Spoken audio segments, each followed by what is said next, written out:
ಓಂ ಶಾಂತಿ. ಓಂ ಶಾಂತಿ. ಆ, ಆತ್ಮಿಕ ಮಕ್ಕಳೇ, ನಾವೆಲ್ಲರೂ ಒಮ್ಮೆ ಹೀಗೆ ಕಲ್ಪನೆ ಮಾಡ್ಕೊಳ್ಳೋಣ. ನಾವು ಒಂದು ಹರಿದ ಕೊಳೆಯಾದ ವಾಸನೆ ಬರ್ತಾ ಇರೋ ಬಟ್ಟೆ ಹಾಕ್ಕೊಂಡಿದ್ದೀವಿ ಅಂತ ಇಟ್ಕೊಳ್ಳಿ. ಪಾಪ ಬಹಳ ಕಿರಿಕಿರಿ ಆಗ್ತಾ ಇರುತ್ತೆ. ಹೌದು, ಆ ಬಟ್ಟೆಯಲ್ಲಿ ಬಹಳ ಅವಮಾನ ಸಂಕಟ ಆಗ್ತಾ ಇರತ್ತೆ. ಆಗ ಯಾರೋ ಬಂದು ಆ ಹರಿದ ಬಟ್ಟೆ ತೆಗೆದುಹಾಕಿ ವಜ್ರಖಚಿತವಾದ ಹೊಸ ರೇಷ್ಮೆ ವಸ್ತ್ರ ಕೊಟ್ರೆ ಆ ಹಳೆ ಬಟ್ಟೆ ಬಿಡೋಕೆ ನಾವು ಅಳ್ತೀವ? ಖಂಡಿತ ಇಲ್ಲ. ತಕ್ಷಣ ಬಿಸಾಕ್ತೀವಲ್ವಾ? ಅದೇ, ಅಯ್ಯೋ ಇದು ನನ್ ಬಟ್ಟೆ ಅಂತ ಅದಕ್ಕೆ ಅಂಟ್ಕೊಳ್ಳಲ್ಲ. ಅತ್ಯಂತ ಸಂತೋಷದಿಂದ ಆ ಹಳೆಯದನ್ನ ಬಿಸಾಡ್ತೀವಿ. ಆದ್ರೆ ವಿಪರ್ಯಾಸ ಏನಂದ್ರೆ, ಬ್ರಾಹ್ಮಣ ಪರಿವಾರದ ನಾವೆಲ್ಲರೂ ಪ್ರತಿದಿನ ಇದೇ ತಪ್ಪನ್ನ ಮಾಡ್ತಾ ಇದೀವಿ. ನಿಜ. ಈ 84 ಜನ್ಮಗಳ ಚಕ್ರದಲ್ಲಿ ಸಂಪೂರ್ಣ ಹಳೆಯದಾಗಿರೋ ಈ ಶರೀರ ಅನ್ನೋ ವಸ್ತ್ರ ಬಿಡೋಕೆ ನಮಗೆ ಬಹಳ ಭಯ, ಮೋಹ ಅಂಟ್ಕೊಂಡ್ಬಿಟ್ಟಿದೆ. ಹೌದು. ಇಂದಿನ ಮುರಳಿ ಚಿಂತನೆಗೆ ನಿಮ್ಗೆ ಸ್ವಾಗತ. ಇಂದಿನ ಮುರಳಿಯ ದಿನಾಂಕ 2/5/2026. ಬ್ರಾಹ್ಮಣ ಪರಿವಾರದ ಗಮನಕ್ಕೆ ಇಂದಿನ ಮುರಳಿಯ ಮುಖ್ಯ ಶೀರ್ಷಿಕೆ ಹೀಗಿದೆ: ಮಧುರ ಮಕ್ಕಳೇ, ಈ ಡ್ರಾಮಾದಲ್ಲಿ ವಿನಾಶದ ಬಹಳ ಭಾರೀ ನೊಂದಾವಣಿಯಿದೆ.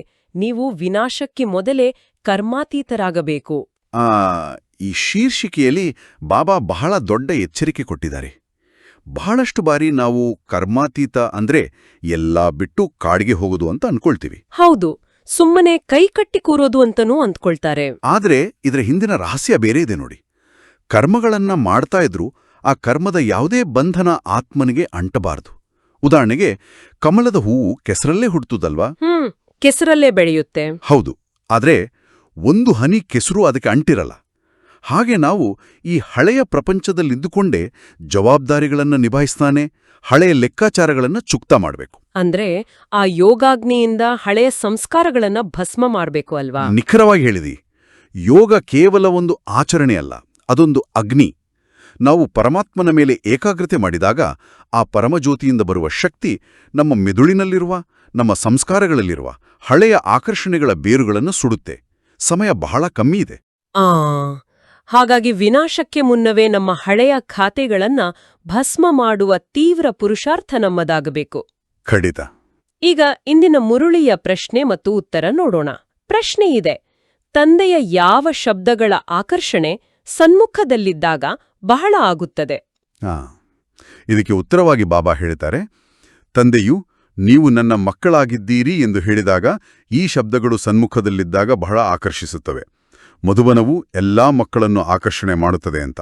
ಒಂದ್ ನಿಮಿಷ, ಇಲ್ಲಿ ನನ್ಗೊಂದು ಪ್ರಶ್ನೆ ಕಾಡ್ತಾ ಇದೆ. ಪರಮಾತ್ಮ ಸರ್ವವ್ಯಾಪಿ ಅಲ್ಲದಿದ್ರೂ ಅವರ ಶಕ್ತಿ ಎಲ್ಲೆಡೆ ತಲುಪುತ್ತೆ ತಾನೆ? ನಾವು ನಮ್ಮ ಮನೆಯಲ್ಲಿ ಕೂತೆ ಯೋಗ ಮಾಡಬಹುದು. ಹಾಗಿದ್ದಾಗ ಬಾಬಾ ಈ ಮಧುಬನಕ್ಕೆ ಬರೋದು, ಸನ್ಮುಖದಲ್ಲಿ ಭೇಟಿಯಾಗೋದು ಇಷ್ಟೊಂದು ಆಕರ್ಷಣೆ ಯಾಕೆ ಕೊಡುತ್ತೆ? ಇದು ಬಹಳ ಸೂಕ್ಷ್ಮವಾದ ವಿಷಯ. ಮನೆಯಲ್ಲಿ ಕುಳಿತು ಯೋಗ ಮಾಡುವುದಕ್ಕೂ ಮಧುಬನದ ವಾತಾವರಣಕ್ಕೂ ಅಜಗಜಾಂತರ ವ್ಯತ್ಯಾಸ ಇದೆ. ಲೌಕಿಕ ಜಗತ್ತಲ್ಲಿ ಒಂದು ಉದಾಹರಣೆ ನೋಡಿ. ಮನೆಯಲ್ಲಿ ಕೂತು ಮ್ಯೂಸಿಕ್ ಕೇಳೋದಕ್ಕೂ ಸಾವಿರಾರು ಜನರ ಮಧ್ಯೆ ಲೈವ್ ಕಾನ್ಸರ್ಟ್ನಲ್ಲಿ ಭಾಗವಹಿಸೋದಕ್ಕೂ ಆ ಶಕ್ತಿ ಅನುಭವ ಬೇರೆ ಇರುತ್ತಲ್ವಾ? ಓ ಹೌದು, ಆ ವೈಬ್ರೇಷನ್ ಬೇರೆನೇ ಇರುತ್ತೆ. ಅದೇ ರೀತಿ ಮಧುಬನ ಅನ್ನೋದು ಸಾವಿರಾರು ಪವಿತ್ರ ಆತ್ಮರ ನಿರಂತರ ತಪಸ್ಸಿನಿಂದ ನಿರ್ಮಾಣವಾದ ಒಂದು ಆಧ್ಯಾತ್ಮಿಕ ಪವರ್ ಹೌಸ್.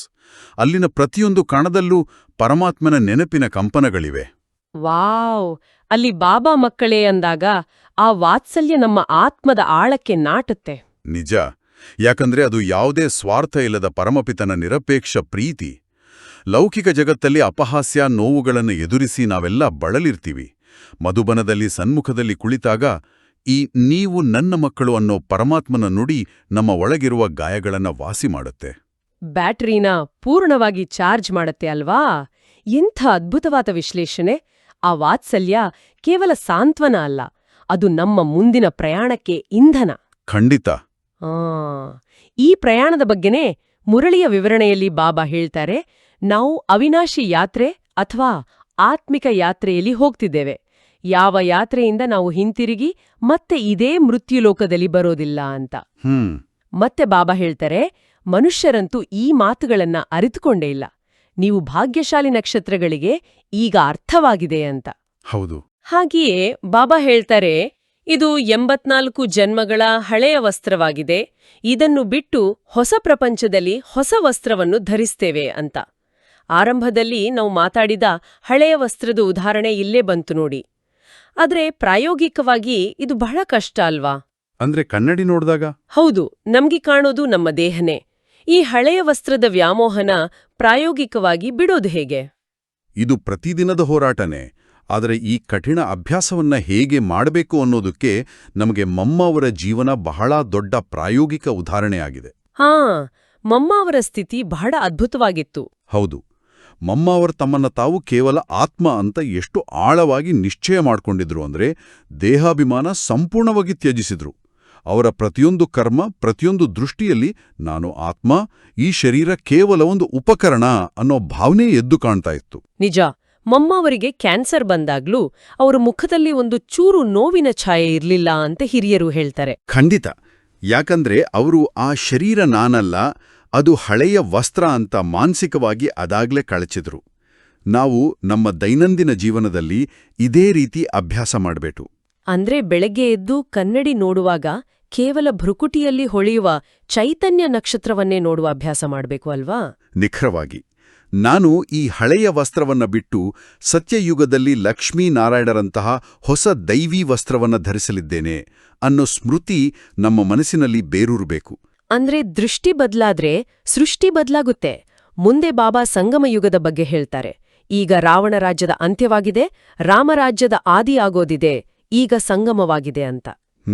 ಮತ್ತೆ ಬಾಬಾ ಹೇಳ್ತಾರೆ, ಭಗವಂತನು ಎಲ್ಲಿಯೋ ಗುಪ್ತವೇಷದಲ್ಲಿದ್ದಾರೆ, ನೀವಾತ್ಮರು ಗುಪ್ತವೇಷದಲ್ಲಿದ್ದೀರಿ ಅಂತ. ರಾವಣ ರಾಜ್ಯದ ಅಂತ್ಯ ಅಂದ್ರೆ ಹೊರಗಡೆ ಏನೋ ಆಗುತ್ತೆ ಅಂತ ಕಾಯೋದಲ್ಲ, ಅದು ನಮ್ಮ ಮನಸ್ಸಿನ ಒಳಗಿನ ಬದಲಾವಣೆಯಲ್ವಾ? ಖಂಡಿತವಾಗಿಯೂ.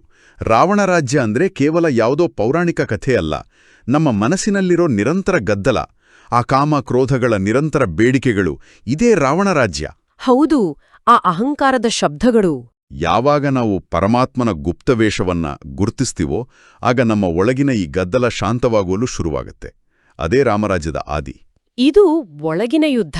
ಬಾಬಾ ಇನ್ನೊಂದು ಅಚ್ಚರಿಯ ಮಾತು ಹೇಳ್ತಾರೆ, ತಂದೆಯೂ ಬಹಳ ಮೋಹಜೀತನಾಗಿದ್ದಾರೆ ಅಂತ. ಎಷ್ಟೊಂದು ಮಂದಿ ಮಕ್ಕಳಿದ್ದಾರೆ, ಯಾರು ಕಾಮಚಿತೆಯನ್ನೇರಿ ಸುಟ್ಟು ಕಪ್ಪಾಗಿದ್ದಾರೆ ಅಂತ ಬಾಬಾ ಹೇಳ್ತಾರೆ. ಹೌದು. ಪರಮಪಿತ ಪರಮಾತ್ಮನು ಹಳೆಯ ಪ್ರಪಂಚದ ವಿನಾಶ ಮಾಡಿಸುವುದಕ್ಕಾಗಿ ಬರ್ತಾರೆ ಅಂದ್ಮೇಲೆ ಅವರಿಗೆ ಮೋಹವೆಲ್ಲಿದೆ ಅಂತನೂ ಬಾಬಾ ಹೇಳ್ತಾರೆ. ಇಲ್ಲಿ ನಾನೊಂದು ಪ್ರಶ್ನೆ ಕೇಳಲೇಬೇಕು. ಕೇಳಿ. ಲೌಕಿಕ ಜಗತ್ತಿನಲ್ಲಿ ಮೋಹಜೀತ ಅಂದ್ರೆ ಕಲ್ಲು ಹೃದಯದವರು, ಭಾವನೆಗಳಿಲ್ಲದವರು, ತಮ್ಮವರನ್ನ ಕಡೆಗಣಿಸುವವರು ಅನ್ನೋ ತಪ್ಪು ಕಲ್ಪನೆ ಇದೆ. ನಾವು ನಮ್ಮ ಲೌಕಿಕ ಕುಟುಂಬ, ಮಕ್ಕಳ ಜೊತೆ ಇರುವಾಗ ಮೋಹಜೀತರಾಗ್ಬೇಕು ಅಂದ್ರೆ ಆ ಗೆರೆ ಎಲ್ಲಿದೆ? ಅಂದ್ರೆ ಅವರನ್ನ ಪ್ರೀತಿಸ್ಬೇಕು, ಆದ್ರೆ ಅಂಟಿಕೊಳ್ಬಾರ್ದು ಅನ್ನೋದನ್ನ ಬ್ಯಾಲೆನ್ಸ್ ಮಾಡೋದು ಹೇಗೆ ಅಂತ ಅಲ್ವಾ? ಹೌದು, ಅದೇ ನನ್ ಪ್ರಶ್ನೆ. ಇದು ಪ್ರತಿಯೊಬ್ಬ ಗೃಹಸ್ಥರಿಗೂ ಎದುರಾಗುವ ಅತ್ಯಂತ ದೊಡ್ಡ ಸವಾಲು. ಮೋಹಜೀತ ಅಂದ್ರೆ ಜವಾಬ್ದಾರಿಗಳಿಂದ ಓಡಿ ಹೋಗೋದಲ್ಲ, ಅಥವಾ ಮಕ್ಕಳೊಂದಿಗೆ ಕಟುವಾಗಿ ವರ್ತಿಸೋದಲ್ಲ. ಇದಕ್ಕೆ ಸಾಕ್ಷಾತ್ ಬ್ರಹ್ಮಬಾಬಾ ಅವರೇ ನಮ್ಗೆ ಅತಿದೊಡ್ಡ ಉದಾಹರಣೆ. ಬ್ರಹ್ಮಬಾಬಾ ಅವರು ಎಷ್ಟೊಂದು ದೊಡ್ಡ ಯಜ್ಞದ ಜವಾಬ್ದಾರಿ ಹೊತ್ತಿದ್ರು ನೋಡಿ. ಹೌದು. ಸಾವಿರಾರು ಮಕ್ಕಳ ಪಾಲನೆ, ಊಟ, ವಸತಿ ಎಲ್ಲವನ್ನೂ ಅತ್ಯಂತ ಪ್ರೀತಿಯಿಂದ ಮಾಡ್ತಾ ಇದ್ರು. ಮಕ್ಕಳಿಗೇನಾದ್ರೂ ಕಾಯಿಲೆ ಬಂದ್ರೆ ಸ್ವತಃ ತಾವೇ ಹೋಗಿ ವಿಚಾರಿಸ್ತಾ ಇದ್ರು. ಆದ್ರೆ ಒಳಗಿನಿಂದ ಅವರು ಸಂಪೂರ್ಣ ಸಾಕ್ಷಿಯಾಗಿದ್ರು. ಯಾರೋ ದೇಹದ ಮೇಲೆ ಅವರಿಗೆ ವ್ಯಾಮೋಹ ಇರಲಿಲ್ಲ. ಖಂಡಿತ ಇರಲಿಲ್ಲ. ನಾಳೆ ಯಾರಾದ್ರೂ ಶರೀರ ಬಿಟ್ರೂ ಆತ್ಮ ತನ್ನ ಪಾತ್ರ ಮುಗಿಸಿ ಹೋಯ್ತು ಅನ್ನೋ ಅಚಲ ಸ್ಥಿತಿ ಅವರಲ್ಲಿತ್ತು. ದೈನಂದಿನ ಜೀವನದಲ್ಲಿ ನಾವು ಸಹ ಕುಟುಂಬನ ಪಾಲಿಸಬೇಕು, ಉದ್ಯೋಗ ಮಾಡಬೇಕು, ಆದರೆ ಈ ಮಕ್ಕಳು, ಈ ಸಂಪತ್ತು ನನ್ನದಲ್ಲ ಅನ್ನೋ ಭಾವನೆ ಇರಬೇಕು. ನಾವೆಲ್ಲರೂ ಸ್ವತಂತ್ರ ಆತ್ಮರು, ನಾನು ಕೇವಲ ಭಗವಂತನು ನೇಮಿಸಿದ ಟ್ರಸ್ಟಿ ಅನ್ನೋ ಭಾವನೆ. ನಿಜ. ಟ್ರಸ್ಟಿ ಎಂದಿಗೂ ದುಃಖಪಡಲ್ಲ. ಮೋಹದಿಂದ ಹುಟ್ಟುವ ಪ್ರೀತಿಯಲ್ಲಿ ಸ್ವಾರ್ಥ ಮತ್ತೆ ಭಯ ಇರುತ್ತೆ, ಆದರೆ ಆತ್ಮಿಕ ಪ್ರೀತಿಯಲ್ಲಿ ಸ್ವಾತಂತ್ರ್ಯ ಮತ್ತೆ ಗೌರವ ಇರುತ್ತೆ. ಶಿವ ತಂದೆಯೇ ಬಂದು ಸ್ವರ್ಗದ ಸ್ಥಾಪನೆ ಮಾಡುತ್ತಾರೆ, ಅದಕ್ಕೆ ಶಿವಾಲಯವೆಂದು ಹೆಸರಿದೆ ಅಂತ. ಬಿರ್ಲಾದವರು ಲಕ್ಷ್ಮೀನಾರಾಯಣರ ಮಂದಿರಗಳನ್ನು ಕಟ್ಟಿಸ್ತಾರೆ, ಆದ್ರಿಂದ ಅವರಿಗೂ ಹೋಗಿ ತಿಳಿಸಬೇಕು ಅಂತ ಬಾಬಾ ಹೇಳ್ತಾರೆ. ಇವರ 84 ಜನ್ಮಗಳ ಕಥೆಯನ್ನ ನಾವು ನಿಮ್ಗೆ ತಿಳಿಸ್ತೇವೆ ಅಂತ ಹೇಳ್ಬೇಕು ಅಂತ. ಹೌದು. ಜೊತೆಗೆ ಬಾಬಾ ಹೇಳ್ತಾರೆ, ಹೀಗೆ ತಿಳಿಸ್ಕೊಡೋರು ಬಹಳ ಜಾಣ್ಮೆ ಹೊಂದಿರೋರಾಗಿರ್ಬೇಕು ಅಂತ. ನಾವೆಲ್ಲರೂ ಜ್ಞಾನ ಹಂಚೋಕೆ ಹೋಗ್ತೀವಿ, ಆದ್ರೆ ಈ ಜಾಣ್ಮೆ ಅಂದ್ರೆ ನಿಖರವಾಗಿ ಏನು? ಬರೀ ಚೆನ್ನಾಗಿ ಮಾತಾಡೋದೇ ಜಾಣ್ಮೆನಾ? ಇಲ್ಲ. ಜಾಣ್ಮೆ ಅಂದ್ರೆ ಕೇವಲ ವಾಗ್ಮಿಯಾಗಿರೋದಲ್ಲ, ಅದು ಆಧ್ಯಾತ್ಮಿಕ ರಾಜತಾಂತ್ರಿಕತೆ. ಇತರರ ನಂಬಿಕೆಗಳನ್ನ ಖಂಡಿಸದೆ ಸತ್ಯವನ್ನ ಅವರ ಬುದ್ಧಿಗೆ ಒಪ್ಪುವಂತೆ ತಿಳಿಸೋದು. ಇಲ್ಲಿ ನಮಗೆ ದಾದೀಜಿಯವರ ಪ್ರಾಯೋಗಿಕ ಉದಾಹರಣೆ ನೆನಪಾಗುತ್ತೆ. ದಾದೀಜಿಯವರು ದೊಡ್ಡ ದೊಡ್ಡ ವಿಐಪಿಗಳನ್ನ, ರಾಜಕಾರಣಿಗಳನ್ನ, ಧರ್ಮಗುರುಗಳನ್ನ ಭೇಟಿಯಾಗ್ತಾ ಇದ್ರು. ಹೌದು, ಆದ್ರೆ ಅವ್ರು ಯಾರಿಗೂ ನೇರವಾಗಿ ನಿಮ್ಮ ಪೂಜೆ ತಪ್ಪಾಗಿದೆ ಅಂತ ಹೇಳ್ತಾ ಇರಲಿಲ್ಲ. ಬದಲಾಗಿ ಬಹಳ ಪ್ರೀತಿಯಿಂದ ನೀವು ಲಕ್ಷ್ಮೀನಾರಾಯಣರ ಮಂದಿರ ಕಟ್ಟಿದ್ದೀರಿ, ಬಹಳ ಪುಣ್ಯದ ಕೆಲಸ ಅಂತ ಹೊಗಳ್ತಾ ಇದ್ರು. ಆಮೇಲೆ ಆ ದೇವತೆಗಳು ಯಾರು, ಅವರು ಆ ಪದವಿನ ಹೇಗೆ ಪಡೆದ್ರು ಅಂತ ಜ್ಞಾನ ಕೊಡ್ತಾ ಇದ್ರು ಅಲ್ವಾ? ಖಂಡಿತ. ಆ ಜ್ಞಾನವನ್ನ ಭಗವಂತ ಈಗ ಕೊಡ್ತಾ ಇದ್ದಾನೆ ಅಂತ ಹೇಳುವ ಮೂಲಕ ಅವರಲ್ಲಿದ್ದ ಭಕ್ತಿಯನ್ನೇ ಜ್ಞಾನದ ಕಡೆಗೆ ತಿರುಗಿಸ್ತಾ ಇದ್ರು. ದೈನಂದಿನ ಜೀವನದಲ್ಲಿ ನಾವು ಕೂಡ ಸೇವೆ ಮಾಡುವಾಗ ವಾದವಿವಾದ ಮಾಡಬಾರದು. ಸತ್ಯವನ್ನ ಕಹಿಯಾಗದಂತೆ ಪ್ರೀತಿಯ ಲೇಪನ ಹಚ್ಚಿ ಉಣಬಡಿಸೋದೇ ನಿಜವಾದ ಜಾಣ್ಮೆ. ಅಂದ್ರೆ ಅವರ ನಂಬಿಕೆಯ ತಳಹದಿಯ ಮೇಲೆಯೇ ಜ್ಞಾನದ ಕಟ್ಟಡ ಕಟ್ಟುವುದು. ಇದು ನಿಜಕ್ಕೂ ಕಲೆ. ಹೌದು, ಅದೊಂದು ಕಲೆ. ಇನ್ನು ಯೋಗ ಮತ್ತು ಸಂಘಟನೆಯ ಬಗ್ಗೆ ಬಾಬಾ ಎಚ್ಚರಿಸುತ್ತಾ ಹೇಳುತ್ತಾರೆ, ಇಲ್ಲಂತೂ ಎಲ್ಲರೂ ಬ್ರಾಹ್ಮಣರೇ ಇದ್ದೀರಿ, ನೀವು ಹೊರಗಡೆ ಹೋಗ್ತೀರಂದ್ರೆ ಹಂಸ ಮತ್ತು ಕೊಕ್ಕರೆಗಳಾಗಿ ಬಿಡುತ್ತೀರಿ ಅಂತ ಎಂದು ಸೂಚನೆ ನೀಡುತ್ತಾ ಇರಿ ಅಂತ ಬಾಬಾ ಹೇಳ್ತಾರೆ. ನಾನಿಲ್ಲಿ ಒಂದು ರೂಪಕನ ಸೇರ್ಸೋಕೆ ಇಷ್ಟಪಡ್ತೀನಿ. ಬಾಬಾ ಬಳಸುವ ಈ ಹಂಸ ಮತ್ತು ಕೊಕ್ಕರೆಯ ಉದಾಹರಣೆ ಇದೆಯಲ್ಲ, ಇದು ಕೇವಲ ಮುತ್ತುಗಳನ್ನ ಆರಿಸುವ ಕಥೆಯಲ್ಲ. ಮತ್ತೇನು? ಇದು ನಮ್ಮ ಮೆದುಳಿನಲ್ಲಿ ಒಂದು ಆಧ್ಯಾತ್ಮಿಕ ಫಿಲ್ಟರ್ ಅಳವಡಿಸಿದಂತೆ. ಹೊರಗಿನ ಪ್ರಪಂಚ ಸಂಪೂರ್ಣವಾಗಿ ನಕಾರಾತ್ಮಕತೆಯ ಕೆಸರಿನಿಂದ ತುಂಬಿದೆ. ಹಂಸ ಆ ಕೆಸರಿನ ಬಗ್ಗೆ ದೂರುವುದಿಲ್ಲ, ಅದು ಕೇವಲ ತನಗೆ ಬೇಕಾದ ಪೋಷಕಾಂಶನ ಮಾತ್ರ ಹೀರ್ಕೊಳ್ಳುತ್ತೆ. ನಿಖರವಾಗಿ ಹೇಳಿದ್ರಿ. ಆ ಫಿಲ್ಟರನ್ನೇ ನಾವು ಸತ್ಯ ವಿವೇಕ ಅಂತೀವಿ. ನಾವು ಹೊರಗಿನ ಪ್ರಪಂಚದಲ್ಲಿ ಕೆಲಸ ಮಾಡುವಾಗ ನೂರಾರು ರೀತಿಯ ಜನರನ್ನ ಭೇಟಿಯಾಗ್ತೀವಿ, ಅವರ ನಕಾರಾತ್ಮಕ ಮಾತುಗಳನ್ನ ಕೇಳ್ತೀವಿ. ಕೊಕ್ಕರೆ ಬುದ್ಧಿ ಇದ್ರೆ ಆ ವ್ಯರ್ಥ ಮಾತುಗಳನ್ನ ಗ್ರಹಿಸಿ ಮನಸ್ಸನ್ನ ಮಲಿನ ಮಾಡ್ಕೊಳ್ತೀವಿ. ಆದ್ರೆ ಹಂಸ ಬುದ್ಧಿ ಇದ್ರೆ ಕೇವಲ ಜ್ಞಾನದ ರತ್ನಗಳನ್ನ ಮಾತ್ರ ಗ್ರಹಿಸ್ತೀವಿ. ಹೌದು, ಭೋಜನದ ಸಮಯದ ಉದಾಹರಣೆ ಕೂಡ ಇದೇ ಫಿಲ್ಟರ್ನ ಭಾಗ. ನಾವು ಊಟ ಮಾಡುವಾಗ ನಮ್ಮ ಮನಸ್ಸು ಹೇಗಿರುತ್ತೋ ಆ ಅನ್ನ ನಮ್ಮ ರಕ್ತಮಾಂಸವಾಗಿ ಅದೇ ಸಂಸ್ಕಾರವನ್ನು ಸೃಷ್ಟಿಸುತ್ತೆ. ಊಟದ ಜೊತೆಗೆ ಸಂಕಲ್ಪಗಳು ದೇಹ ಸೇರುತ್ತೆ. ಹಾಗೆ ಮುಂದುವರಿಯುತ್ತಾ ಬಾಬಾ ಯೋಗದ ಚಾರ್ಟ್ ಬಗ್ಗೆ ಹೇಳ್ತಾರೆ. ಬಾಬಾ ಹೇಳ್ತಾರೆ, ಮಾಯೆಯು ಮುಖ ಕಪ್ಪು ಮಾಡಿಬಿಟ್ಟಿತು ಅಂತ. ಯೋಗದಲ್ಲಿಯೂ ಇದ್ದು ಪಾಪಗಳನ್ನು ಮಾಡ್ತಿರುವುದಲ್ಲ ಅಂತ ಬಾಬಾ ಹೇಳ್ತಾರೆ. ಇದು ಬಹಳ ಎಚ್ಚರಿಕೆಯ ಮಾತು. ಟೈಮ್ ಬಾಂಬ್ಗಳು ಹೇಗೆ ಸಮಯ ಬಂದಾಗ ಸ್ಫೋಟವಾಗುತ್ತವೋ ಹಾಗೆ ಕೆಲವರು ಯೋಗದ ಅಭ್ಯಾಸದಲ್ಲಿ ಮೂರ್ಛಿತರಾಗಿ ಮತ್ತೆ ಜಾಗೃತರಾಗ್ತಾರೆ ಅಂತನೂ ಬಾಬಾ ಹೇಳ್ತಾರೆ. ಈ ಟೈಮ್ ಬಾಂಬ್ನ ರೂಪಕ ಭಯಾನಕವಾಗಿದೆ. ನಿಜ.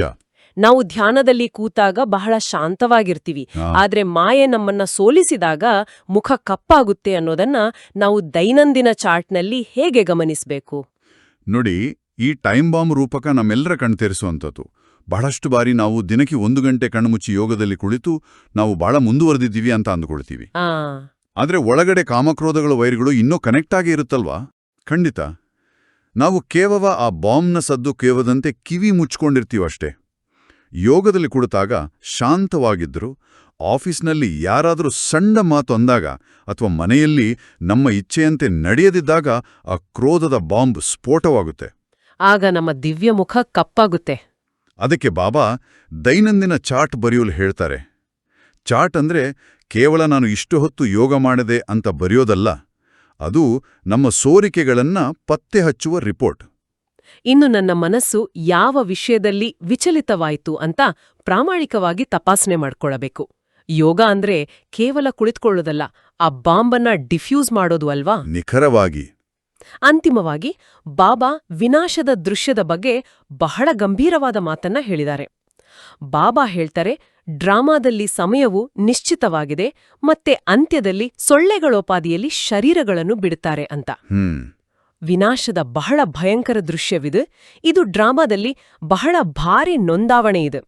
ಆ ಸಮಯದಲ್ಲಿ ನಮ್ಮ ಸ್ಥಿತಿಯು ಏಕರಸವಾಗಿರುವುದು ಅಂತ ಬಾಬಾ ಹೇಳ್ತಾರೆ. ಹೌದು.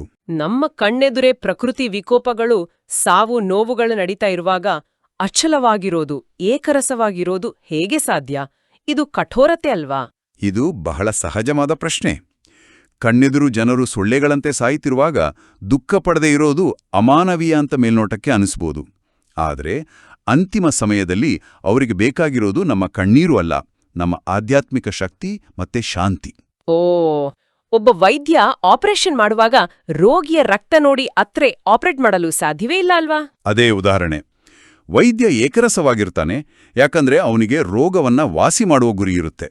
ಹಾಗೆಯೇ ವಿನಾಶದ ಸಮಯದಲ್ಲಿ ಜಗತ್ತಿನ ಆತ್ಮರು ಭಯ ನೋವಿನಿರುವಾಗ ನಾನು ಅಶರೀರಿ ಆತ್ಮ, ಈ ಶರೀರ ಕೇವಲ ನಶ್ವರ ಅನ್ನೋ ಸ್ಥಿತಿಯಲ್ಲಿದ್ದರೆ ಮಾತ್ರ ಅವರಿಗೆ ಶಾಂತಿಯ ವೈಬ್ರೇಷನ್ ನೀಡಲು ಸಾಧ್ಯ. ಇದಕ್ಕಾಗಿ ಅಂತಿಮ ಕ್ಷಣದವರೆಗೆ ಕಾಯಬಾರ್ದು ಅಲ್ವಾ? ಈಗಿನಿಂದಲೇ ರಸ್ತೆಯಲ್ಲಿ ನಡೆಯುವಾಗ, ಆಫೀಸ್ನಲ್ಲಿರುವಾಗ ಅಶರೀರಿ ಅಭ್ಯಾಸ ಮಾಡಬೇಕು. ಆ ಏಕರಸ ಸ್ಥಿತಿಯೇ ಜಗತ್ತಿನ ಅಂತಿಮ ಆಸರೆ. ಖಂಡಿತ. ಈ ಎಲ್ಲ ಆಳವಾದ ರಹಸ್ಯಗಳನ್ನ ಅರಿತುಕೊಂಡು ನಾವು ನಮ್ಮ ಪುರುಷಾರ್ಥವನ್ನ ಇನ್ನಷ್ಟು ತೀವ್ರಗೊಳಿಸೋಣ. ಬನ್ನಿ ಈಗ ಇಂದಿನ ಮುರಳಿಯ ಮುಕ್ತಾಯದ ಸಾಲನ್ನ ಅತ್ಯಂತ ಪ್ರೇಮಭಾವದಿಂದ ಸ್ವೀಕರಿಸೋಣ.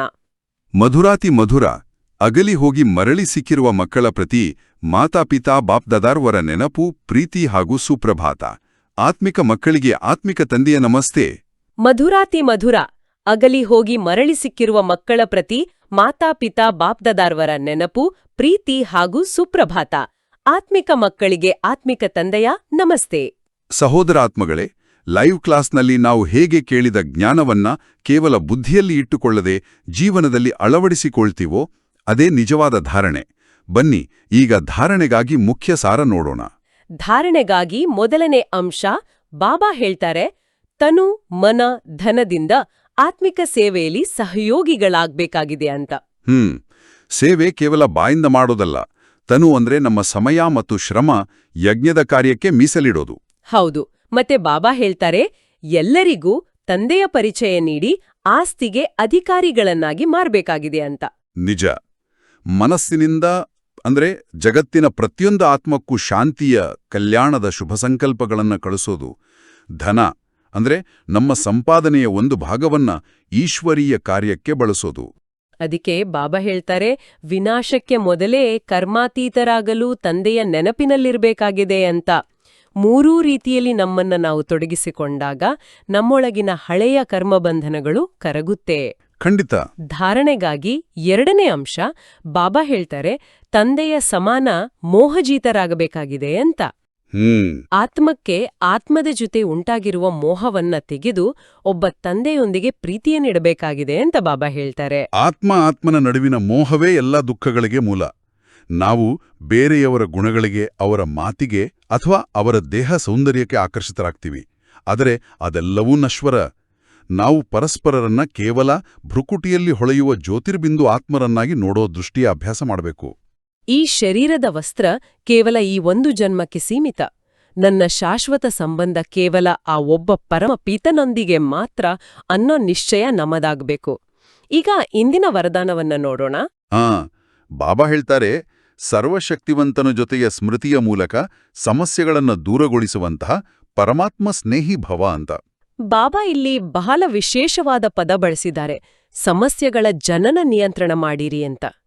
ಆಧ್ಯಾತ್ಮಿಕತೆಯಲ್ಲಿ ಈ ಪದ ಪ್ರಯೋಗ ಬಹಳ ಆಶ್ಚರ್ಯ ತರ್ತಾ ಇದೆ. ಇದರ ಹಿಂದಿನ ಮರ್ಮವೇನು? ಹೌದು, ಇದು ಬಹಳ ಸ್ವಾರಸ್ಯಕರವಾಗಿದೆ. ಲೌಕಿಕ ಜಗತ್ತಿನಲ್ಲಿ ಫ್ಯಾಮಿಲಿ ಪ್ಲಾನಿಂಗ್ ಬಗ್ಗೆ ನಮ್ಗೆಲ್ಲ ಗೊತ್ತಿದೆ. ಆದರೆ ಆಧ್ಯಾತ್ಮಿಕತೆಯಲ್ಲಿ ಬಾಬಾ ಪ್ರಾಬ್ಲಮ್ ಪ್ಲಾನಿಂಗ್ ಬಗ್ಗೆ ಹೇಳ್ತಾ ಇದ್ದಾರೆ. ಸಮಸ್ಯೆಗಳ ಜನನ ನಿಯಂತ್ರಣ ಅಂದ್ರೆ ಒಂದು ನಕಾರಾತ್ಮಕ ಸಂಕಲ್ಪ ಅಥವಾ ಸಮಸ್ಯೆ ಮನಸ್ಸಿನಲ್ಲಿ ಹುಟ್ಟಿದ ತಕ್ಷಣ ಬೀಜ ರೂಪದಲ್ಲಿದ್ದಾಗ್ಲೇ ಅದನ್ನ ನಾಶ ಮಾಡೋದು. ನಾವೇನ್ ಮಾಡ್ತೀವಂದ್ರೆ ಸಣ್ಣ ಸಮಸ್ಯೆನ ಮನಸ್ಸಿನಲ್ಲಿಟ್ಕೊಂಡು ಯೋಚಿಸಿ ಅದನ್ನ ಮರವಾಗಿ ಬೆಳೆಸ್ತೀವಲ್ವಾ? ನಿಜ. ಆದರೆ ಯಾರ ಮನಸ್ಸಿನಲ್ಲಿ ಸರ್ವಶಕ್ತಿವಂತ ಪರಮಾತ್ಮನ ನೆನಪು ಸದಾ ಇರುತ್ತೋ ಅವರು ಸಮಸ್ಯೆ ಹುಟ್ಟಿದ ತಕ್ಷಣವೇ ಯೋಗಾಗ್ನಿಯಿಂದ ಭಸ್ಮ ಮಾಡ್ತಾರೆ. ಪರಮಾತ್ಮ ಜೊತೆ ಇರುವಾಗ ಸಮಸ್ಯೆ ಕೇವಲ ಕಾಗದದ ಹುಲಿಯಂತೆ ಕಾಣುತ್ತೆ. ಅಥವಲ್ಲ, ಭಿನ್ನರಾಗುವ ಪುರುಷಾರ್ಥ ಮಾಡುತ್ತೀರೆಂದರೆ ಸ್ವತಃವಾಗಿಯೇ ಪ್ರಿಯರಾಗುವಿರಿ ಅಂತ. ಲೌಕಿಕ ಜಗತ್ತಿನಲ್ಲಿ ಜನರು ಇತರರಿಗೆ ಪ್ರಿಯರಾಗಲು, ಮನ್ನಣೆ ಪಡೆಯಲು ಏನೆಲ್ಲಾ ಕೃತಕ ಪ್ರಯತ್ನಗಳನ್ನು ಮಾಡ್ತಾರಲ್ವಾ, ತಮ್ಮ ನಂಬಿಕೆಗಳನ್ನೇ ರಾಜಿ ಮಾಡಿಕೊಳ್ತಾರೆ. ಆದರೆ ಬಾಬಾ ಇಲ್ಲಿ ಆಳವಾದ ಆಧ್ಯಾತ್ಮಿಕ ರಹಸ್ಯವನ್ನ ಹೇಳ್ತಾ ಇದ್ದಾರೆ. ನಾವು ಈ ಲೌಕಿಕ ಆಕರ್ಷಣೆಗಳಿಂದ, ದೇಹಾಭಿಮಾನದಿಂದ ಎಷ್ಟು ನ್ಯಾರ ಆಗ್ತೀವೋ ಅಷ್ಟು ನಾವು ಪರಮಾತ್ಮನಿಗೆ ಮತ್ತು ಸರ್ವರಿಗೂ ಆಟೋಮೆಟಿಕ್ ಆಗಿ ಪ್ಯಾರ ಆಗ್ತೀವಿ. ಅದ್ಭುತ ರಹಸ್ಯ.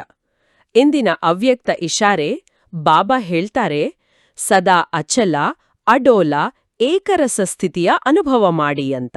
ಲೌಕಿಕ ಜಗತ್ತಿನಲ್ಲಿ ಧನ, ಹೆಸರು, ಆಡಂಬರ, ಅಧಿಕಾರ ಸಿಕ್ಕಾಗ ಮನುಷ್ಯ ಬೀಗುತ್ತಾನೆ, ಕಳೆದುಕೊಂಡಾಗ ಕುಗ್ಗುತ್ತಾನೆ. ಆದರೆ ಅವೆಲ್ಲವೂ ವಿನಾಶಿ ವಸ್ತುಗಳು. ಬಾಬಾ ಅವರಿಂದ ನಮಗೆ ಸಿಕ್ಕಿರುವ ಜ್ಞಾನದ ಖಜಾನೆಗಳು, ಆಧ್ಯಾತ್ಮಿಕ ಆಸ್ತಿ ಅವಿನಾಶಿಯಾಗಿದೆ. ಈ ಅವಿನಾಶಿ ಖುಷಿ ನಮ್ಮದಾಗ್ಬೇಕಾದ್ರೆ ನಮ್ಮ ಸ್ಥಿತಿ ಅಚಲ ಮತ್ತು ಅಡೋಲವಾಗಿರ್ಬೇಕು ಅಲ್ವಾ? ಹೊರಗಡೆ ಯಾವುದೇ ಬಿರುಗಾಳಿ ಬಂದ್ರೂ ನಮ್ಮ ಆಂತರಿಕ ಏಕರಸ ಸ್ಥಿತಿ ಕಡೆಡಬಾರ್ದು. ಖಂಡಿತ. ಬನ್ನಿ ಬ್ರಾಹ್ಮಣ ಪರಿವಾರದ ಆತ್ಮಗಳೇ, ಈಗ ಇಂದಿನ ಮುರುಳಿಯ ಆಧಾರದ ಮೇಲೆ ಸ್ವಲ್ಪ ಸಮಯ ಆಳವಾದ ಯೋಗಲ ಅಭ್ಯಾಸ ಮಾಡೋಣ. ದಯವಿಟ್ಟು ಎಲ್ಲರೂ ಎಲ್ಲೇ ಇದ್ದರೂ ಒಂದು ಕ್ಷಣ ಅಂತರ್ಮುಖಿಗಳಾಗಿ ಬಾಹ್ಯ ಪ್ರಪಂಚದ ಸದ್ದುಗಳಿಂದ ನಮ್ಮ ಗಮನವನ್ನ ಹಿಂದಕ್ಕೆ ತೆಗೆದುಕೊಳ್ಳೋಣ. ನೇರವಾಗಿ ಕುಳಿತುಕೊಳ್ಳಿ. ನಿಮ್ಮ ಸಂಪೂರ್ಣ ಗಮನವನ್ನ ಭ್ರುಕುಟಿಯ ಮಧ್ಯದಲ್ಲಿ ಕೇಂದ್ರೀಕರಿಸಿ. ನಾನು ಒಂದು ಹೊಳೆಯುವ ಚೈತನ್ಯ ನಕ್ಷತ್ರ. ಈ ಪಂಚತತ್ವಗಳ ಶರೀರ ನಾನಲ್ಲ. ನಾನು ಅಶರೀರಿ, ಮುಕ್ತ ಆತ್ಮ. 84 ಜನ್ಮಗಳ ಈ ಹಳೆಯ ವಸ್ತ್ರವನ್ನ ಬಿಟ್ಟು ನಾನು ನನ್ನ ನಿಜವಾದ ಶಾಂತಿಯ ಮನೆ ಪರಮಧಾಮದತ್ತ ಪ್ರಯಾಣ ಬೆಳೆಸ್ತಾ ಇದ್ದೀನಿ. ನನ್ನ ಎದುರು ಸರ್ವಶಕ್ತಿವಂತ ಪರಮಪಿತ ಶಿವಬಾಬಾ ಪ್ರಕಾಶಮಾನವಾಗಿ ಬೆಳಗುತ್ತಿದ್ದಾರೆ.